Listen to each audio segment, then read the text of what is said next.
제5장 무림출도에 앞서 1회 중원의 시대는 바야흐로 새로운 전기를 맞이하고 있었다. 새로운 황제 홍무제로 인하여 중원은 과도기에 빠져 있었다. 지금 중원 무림의 세력은 정확히 사분하고 있었다. 정파의 두 세력, 구파일방위 주축으로 하는 무림맹과 오대세가가 중심으로 뭉친 정천맹이 바로 이들이다. 그리고 나머지 두 세력은 사파무림을 장악하고 있는 사이마철루와 천년 공포의 대명사 천년마교였다. 사이마철루는 루주가노 학자 풍인 소면학 추천학이었다. 그는 원래 원나라 말기 조정에 중용되어 구룡제독으로 문무백관 모두에게 큰 존경을 받은 인물이다. 막 후에는 중서성대 승상이 되었고 조정에서 막강한 무공으로 그를 따를 인물이 없었다. 그가 정녕 무서운 것은 결코 무력으로 사람들 위해 군림하지 않았다. 그의 학문은 대제학을 지낸 인물들도 흠모할 정도로 학문과 정치에 밝은 인물이었다. 그러던 인물이 황실 황제의 부탁으로 30년 전 정계에서 은퇴하여 낙향하고 이내 역사 속으로 사라졌던 인물이다. 하지만 15년 전부터 혜성처럼 등장한 그는 사파, 사이마철루를 세웠는데 그를 통하여 사파가 연합되고 그 강력한 세력으로 무림에서 그는 무시할 수 없는 입지를 확고히 다졌다. 사파인들은 무림이라는 세계에서 항상 소외되며 역사적으로 천대를 받아왔었고 시대의 주력으로 급부상할 경우가 극히 드물었다. 사파인 대부분은 이름 없는 가문이나 무가에서 태어났거나 농민이나 서민의 자식들이었다. 이들의 무공은 극히 그 존재가 미미하다. 당시 무공을 연마하는 이유는 신분 상승이나 이름을 널리 알리기 위해서였다. 하지만 그들의 배경이 항상 문제가 되었다. 제대로 된 무공을 어려서부터 읽힐 수가 없어서 그들의 무공은 대문파의 상승 무학이 아니라 거리의 무공이나 실전 무학이었다. 때로는 운이 좋아 고수로 성장할 수 있었으나 상승 무학의 길로 나아가는 것은 극히 힘들었다.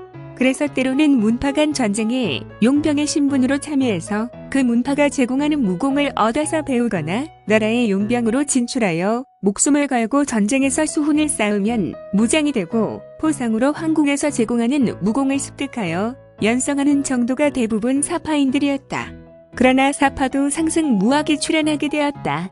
15년 전부터 사이마철루라는 조직이 출현하였고 막대한 자금력으로 사이마철루는 짧은 시간 중원 전국에 150여 개의 지부가 생겨났다.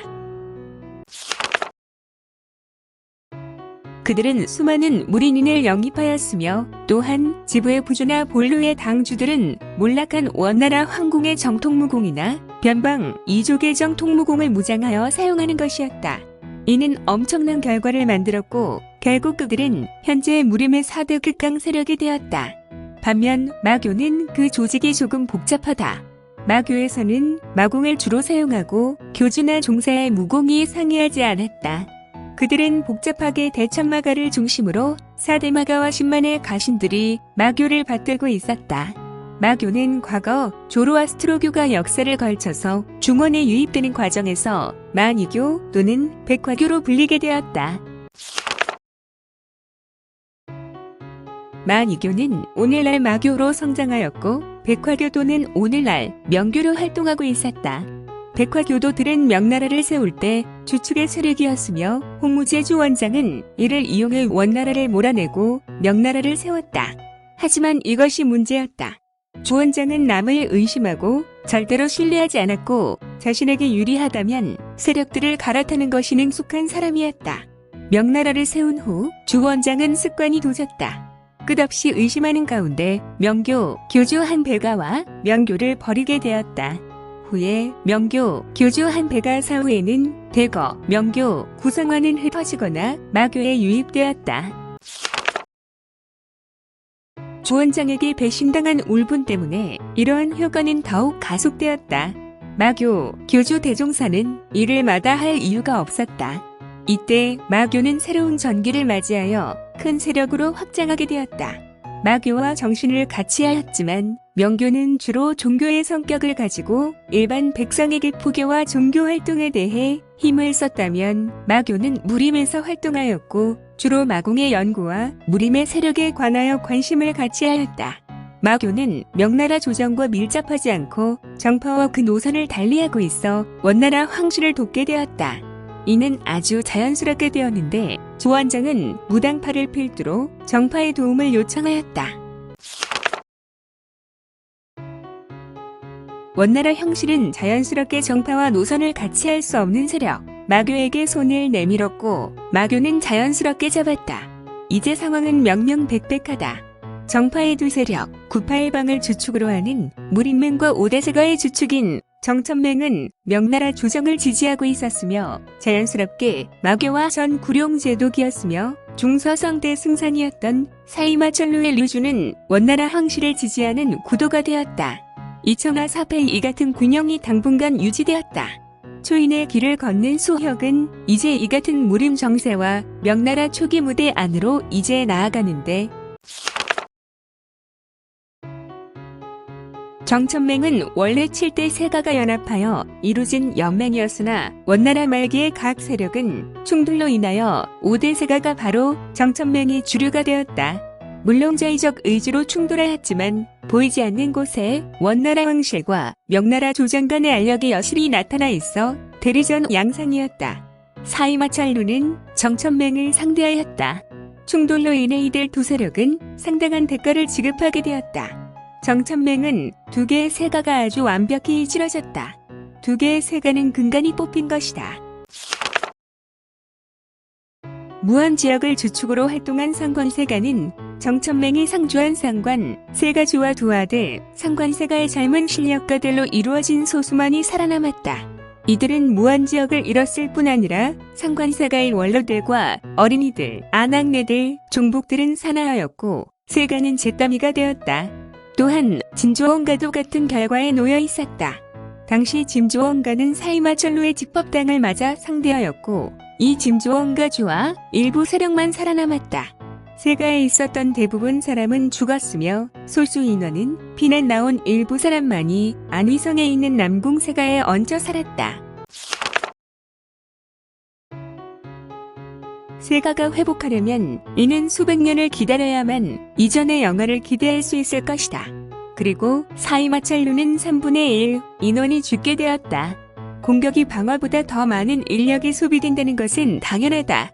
당시 동원되었던 사이마찰루의 8개 무단 중 3개 무단은 완전히 소멸하였고 작전의 선봉을 맡았던 특수기동대였던 아묵마천대와 대주는 이제 존재하지 않게 되었다. 사이마찰루는 당연히 사기가 크게 저하되었다. 아묵마천대는 상징적인 존재였고 아묵마천대는 본로에서 가장 강력한 무력단체였고 1당백의 실력자들의 모임이었다. 이들의 희생은 사이마찰루에게는 결정적으로 좋지 않은 결과를 만들었다. 이런 충격에 사파나 정천맹은 2년간 활동이 뜸하였고 정비의 시간을 보내고 있었다. 하지만 수면 아래에서 두 조직은 끊임없는 암투와 정보전을 치르고 있었다.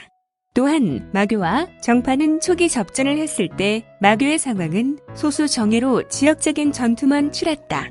이유는 원나라가 아직은 버틸 수 있었던 배경도 있었고 마교는 정치에 관심이 없었으며 정파의 모습이 하도 거슬려서 과거로부터 마교와 정파는 자주 충돌이 있었기에 각 지부에서만 싸움이 벌어졌다. 싸움이라고 해도 정파의 사정도 있고 마교의 사정도 있어서 될 수 있으면 큰 싸움으로 번지는 것을 서로 원하지 않았다.